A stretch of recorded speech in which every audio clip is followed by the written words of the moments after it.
You're about to lock in what feels like the smart choice.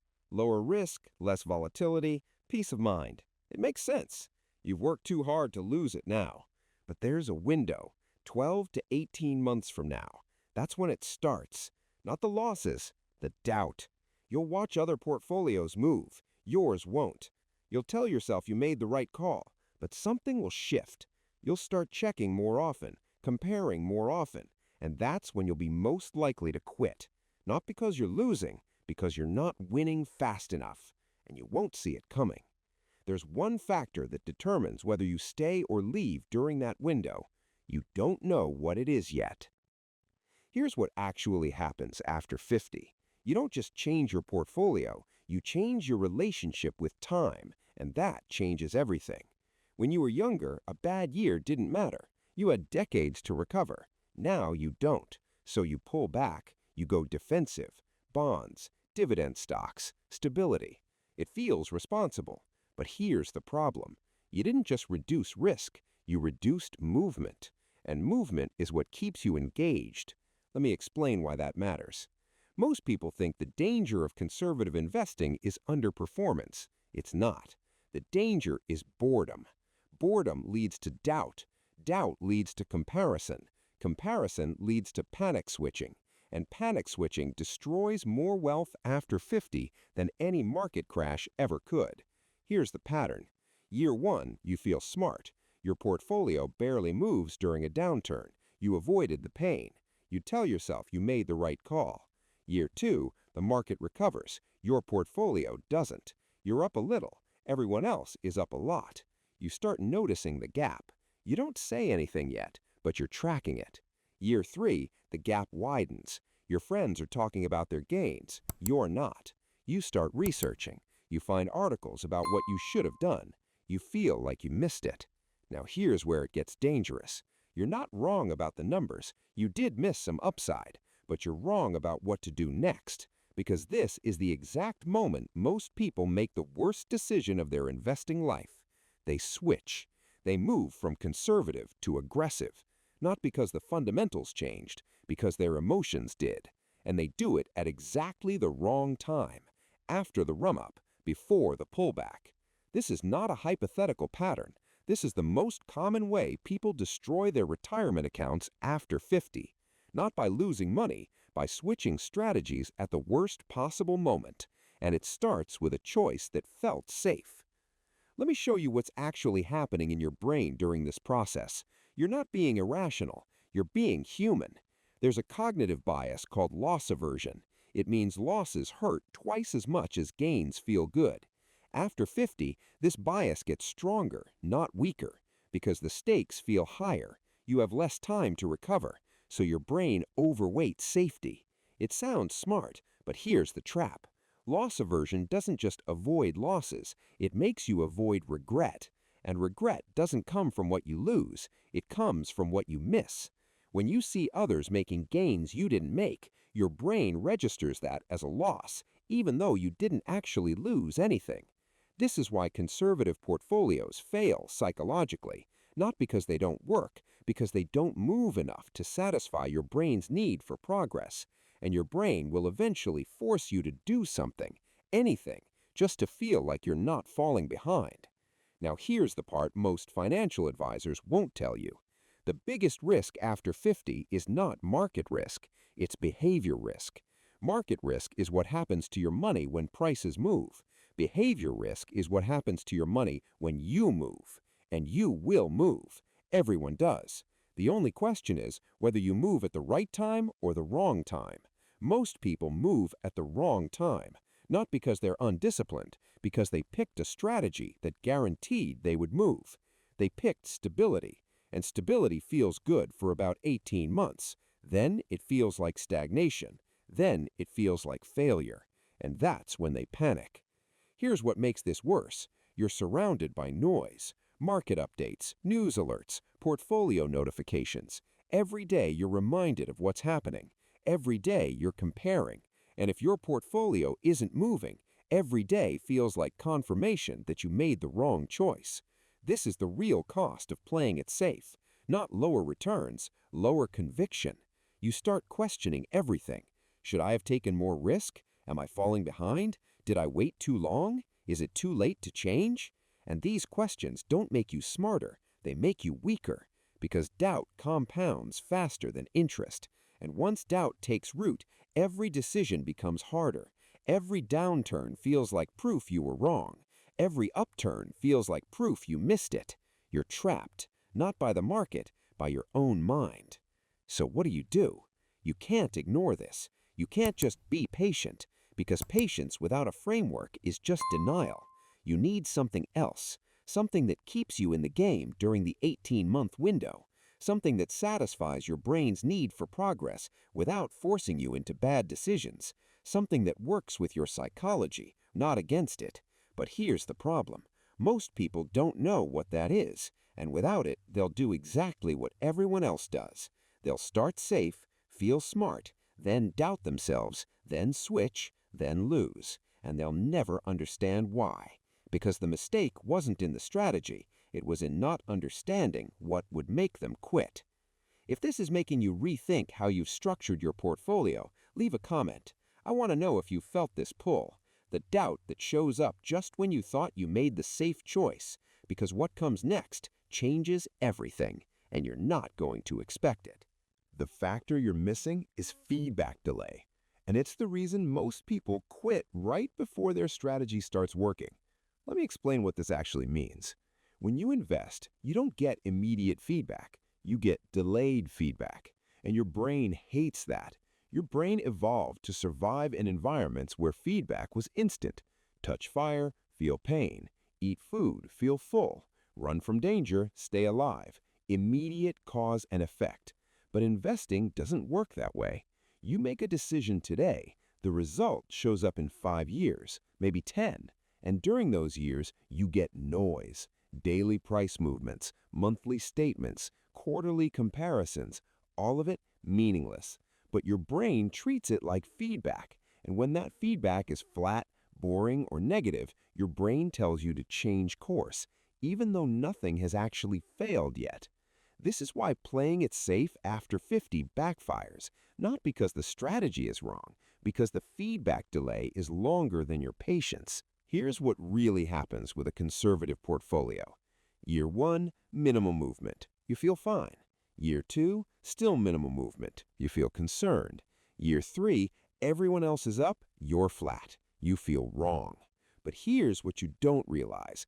Conservative portfolios aren't designed to win in 3 years. They're designed to survive 30. The payoff isn't excitement. It's still being in the game when others have quit. And that only matters if you don't quit first. But most people do, because 3 years of flat returns feels like failure, even though it's exactly what the strategy was supposed to deliver: stability. The problem isn't the portfolio, it's the expectation. You expected safety to feel good. It doesn't. It feels like nothing, and nothing feels like losing. Now let's talk about what happens if you stay, because this is where the story changes completely. Most people never see this part. They quit during the boring years. They miss the inflection point. The inflection point is when compounding starts to show up in ways you can feel, not in spreadsheets, in real life.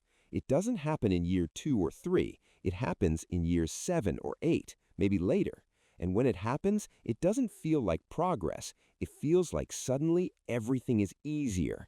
You stop worrying about every downturn. You stop checking every month. You stop comparing, not because you became more disciplined, because the numbers finally got big enough that small percentages matter. A 5% return on $50,000 is $2,500. Helpful, but not life-changing. A 5% return on $500,000 is $25,000. That's different. That's real. That changes how you think about money. But you only get there if you survive the boring years. And most people don't. Here's the brutal truth about investing after 50. You don't have time to start over. If you quit now and try a different strategy, you'll lose the only advantage you have left: time in the market. Not timing the market, time in. Every year you stay invested is a year closer to the inflection point. Every time you switch strategies, the clock resets. And after 50, you can't afford to reset the clock. You don't have another decade to waste figuring this out. This is your last run, and if you quit because the feedback feels wrong, you'll spend the next 10 years regretting it. Not because you lost money, because you lost time, and time is the one thing you can't buy back. So what does staying actually look like? It doesn't look like confidence, it looks like indifference. You stop reacting to every headline. You stop refreshing your portfolio balance. You stop comparing yourself to people who took more risk. Not because you're disciplined, because you finally understand the game you're playing. You're not playing for excitement, you're playing for survival. And survival means still being invested when the next person quits, because they will, they always do, usually right before things get good. Let me show you what this looks like in practice. Two investors, both 55, both start with the same amount. Both choose conservative portfolios. Investor 1 gets bored in year 3, switches to aggressive growth, catches the tail end of a bull run, feels smart.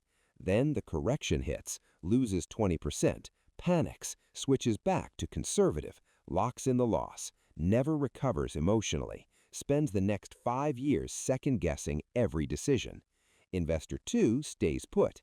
Year 3 is boring. Year 4 is boring. Year 5, the market drops. Their portfolio drops less. They feel vindicated. Year 6, the market recovers. Their portfolio climbs steadily. Not exciting, but consistent. Year 8, they stop checking as often. Not because they trust the market, because they trust the process. Year 10, they're ahead. Not because they timed anything, because they didn't untie anything. Same starting point, same strategy, different outcome. The only difference was patience during the boring years. Here's what most people misunderstand about patience. They think patience means enduring pain. It doesn't. It means enduring boredom. Pain is sharp. Boredom is dull. Pain makes you quit fast. Boredom makes you quit slow. And slow quitting is more dangerous because you don't realize you're doing it. You just start exploring other options, researching other strategies, talking to other advisors, and every conversation plants a seed of doubt, and doubt grows in boring soil. So here's the reframe. Boredom is not a problem, it's a signal. It means your portfolio is doing exactly what it's supposed to do. It's not entertaining you, it's protecting you. And protection feels like nothing until you need it. Then it feels like everything. The people who panic switched in early 2020 lost 40% in 3 weeks. The people who stayed lost 20% and recovered in 18 months. That difference wasn't skill, it was tolerance for boredom. The ones who stayed weren't smarter, they were just less bored. Or more accurately, they didn't let boredom make their decisions. So what does this mean for you right now? If you're feeling doubt, that's normal. If you're feeling like you're missing out, that's normal. If you're feeling like everyone else is winning and you're not, that's normal. Those feelings don't mean you're wrong. It means you're in the delay phase, the phase where feedback hasn't caught up to the decision, and this phase always feels bad, for everyone. The winners are just the ones who don't let bad feelings override good strategy. So what do you do during the delay? You build tolerance, not for losses, for silence. You train yourself to be okay with nothing happening. You stop interpreting flat returns as failure. You stop treating boredom as a reason to act.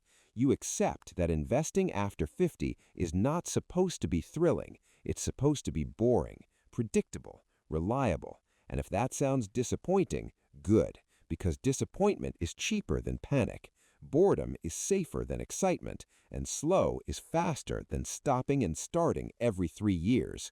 The real risk after 50 is not picking the wrong portfolio, it's quitting the right one. And you'll be most tempted to quit during the exact window where quitting guarantees failure, 12 to 18 months in, when nothing is broken, but nothing has taken off either. That's the moment. That's when you decide whether you survive the delay or become another person who switched at the wrong time. And the only thing that will keep you from switching is understanding what the delay actually is. It's not failure, it's the design. Compounding doesn't pay you up front, it pays you later, much later. And if you can't tolerate later, you'll never get there. So here's the truth. Playing it safe after 50 is only a risk if you don't stay safe. If you let boredom scare you into action, you've already lost. But if you can sit with the silence, endure the delay, and ignore the noise, you win by default. Not because your portfolio is better, because you're still in it. And in the end, that's the only edge that matters. If this changed how you see your strategy, hit the like button. And if you've ever felt the pull to switch just because things felt too quiet, drop a comment. I want to know what kept you from quitting, or what made you wish you had stayed, because that's the real lesson, the one that only makes sense after you've lived it.